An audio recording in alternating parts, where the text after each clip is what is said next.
എക്സ്പ്രസ്സിലേക്ക് സ്വാഗതം. കോട്ടയത്ത് ഇരട്ട കൊലപാതകം സംബന്ധിച്ചിട്ടുള്ള പുതിയ ചില വാർത്തകൾ വരുന്നുണ്ട്. അത് നിങ്ങളുടെ ശ്രദ്ധയിൽപ്പെടുത്തുകയാണ്. ഈ കൊലപാതകം നടത്തിയത് മുൻപ് ഈ വീട്ടിലെ സർവൻ്റ് ആയിരുന്ന അസാം സ്വദേശി തന്നെയാണെന്ന് പോലീസ് സ്ഥിരീകരിച്ചിട്ടുണ്ട്. ആ വീട്ടിനുള്ളിൽ നിന്നും കൊലപാതകത്തിന് ശേഷം പോലീസ് കണ്ടെത്തിയ ഫിംഗർ പ്രിൻറ്റുകൾ ഈ അമിത് എന്ന് പറയുന്ന അസാം സ്വദേശിയുടേത് തന്നെയാണെന്ന് സ്ഥിരീകരിച്ചിട്ടുണ്ട്. ഈ വീട്ടിൽ നിന്നും മോഷണം പോയ 3 മൊബൈൽ ഫോണുകളും ഇദ്ദേഹത്തിൻ്റെ പക്കൽ നിന്ന് തന്നെ പോലീസ് കണ്ടെത്തിയിട്ടും ഉണ്ട്.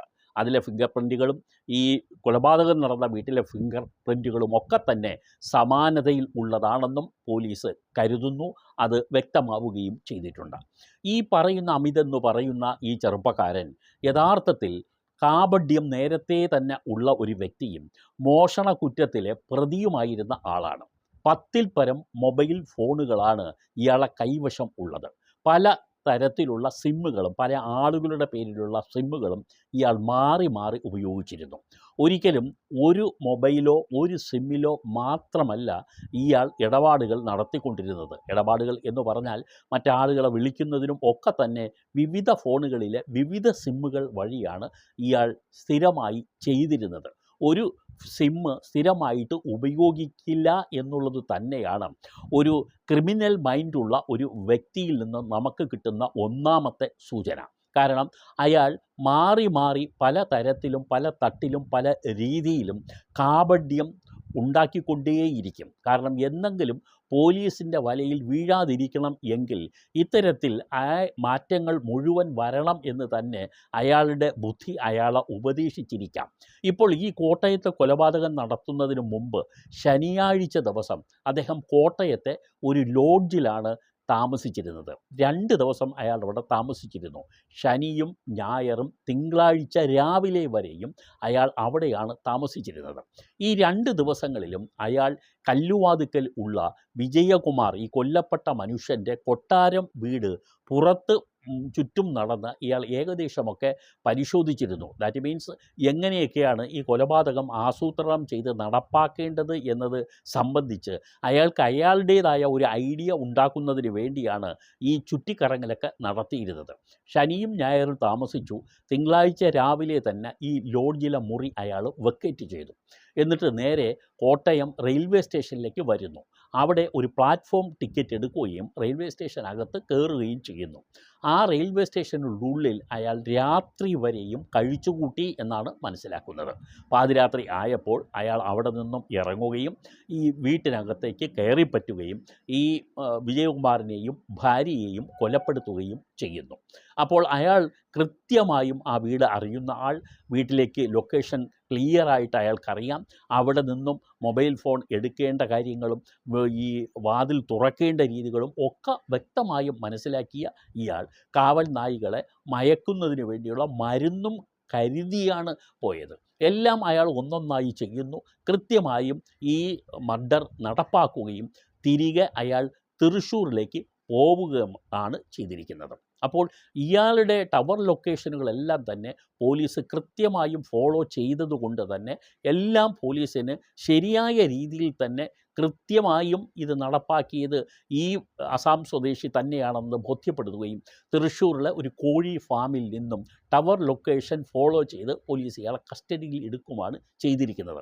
അയാൾ കുറ്റം സമ്മതിച്ചു എന്നാണ് പുറത്തു വരുന്ന റിപ്പോർട്ടുകൾ.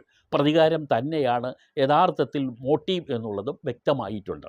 ഒരു വേലക്കാരനെ എന്തെങ്കിലും കാരണത്താൽ വീട്ടിൽ നിന്നും പിരിച്ചുവിടുകയാണെങ്കിൽ അവൻ ആ വീട്ടുടമയുടെ നിതാന്ത ശത്രു ആകുന്നത് സംബന്ധിച്ച നിരവധി സ്റ്റോറീസ് മുമ്പും നമ്മുടെ കേരളത്തിൽ തന്നെ സംഭവിച്ചിട്ടുണ്ട്. അതുപോലെ ഒരെണ്ണമാണ് ഇവിടെയും സംഭവിച്ചത്. പ്രതികരിക്കണം എന്നുള്ളതിൻ്റെ ഒരു അവസ്ഥ മയക്കുമരുന്നും ആളുകളുടെ മനസ്സിൽ കുത്തിവെക്കാറുണ്ട്.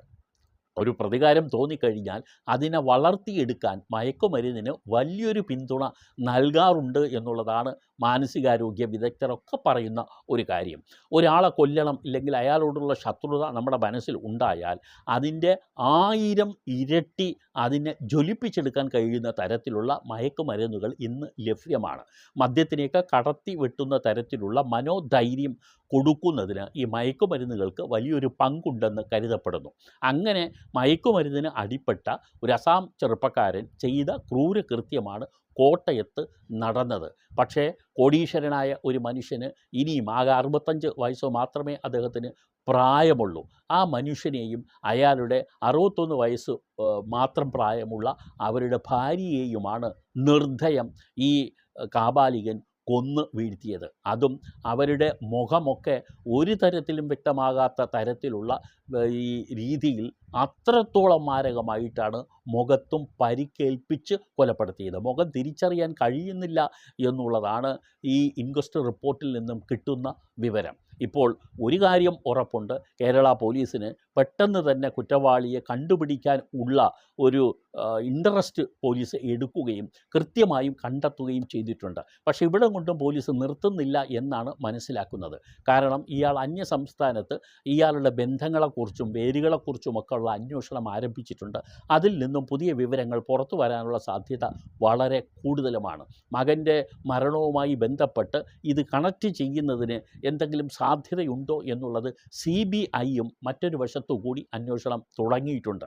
ഒരു പക്ഷേ അതിൻ്റെ തുടർച്ചയായി ഈ അസാം സ്വദേശി ചെയ്തതാണോ ഇതിൻ്റെ പിന്നിൽ മറ്റാരെങ്കിലും ഒരു വാടക കൊലയാളിയായി ഇയാളെ ഉപയോഗിച്ചിരുന്നോ എന്നുള്ളതാണ്. കാരണം ഇത്രയും 10 മൊബൈലും അത്രത്തോളം സിമ്മുമൊക്കെ ഉപയോഗിച്ചുകൊണ്ട് തന്നെ ഇയാളെ നീക്കം വളരെ മുൻപേ ആരോ നിയോഗിച്ചതിൻ്റെ ഭാഗമായിട്ടാണോ എന്നുള്ളത് പോലീസ് സംശയിക്കുന്നുണ്ട്. എന്തായാലും നമുക്കിതിൻ്റെ കൂടുതൽ വിവരങ്ങൾ കാത്തിരുന്ന് കാണാം.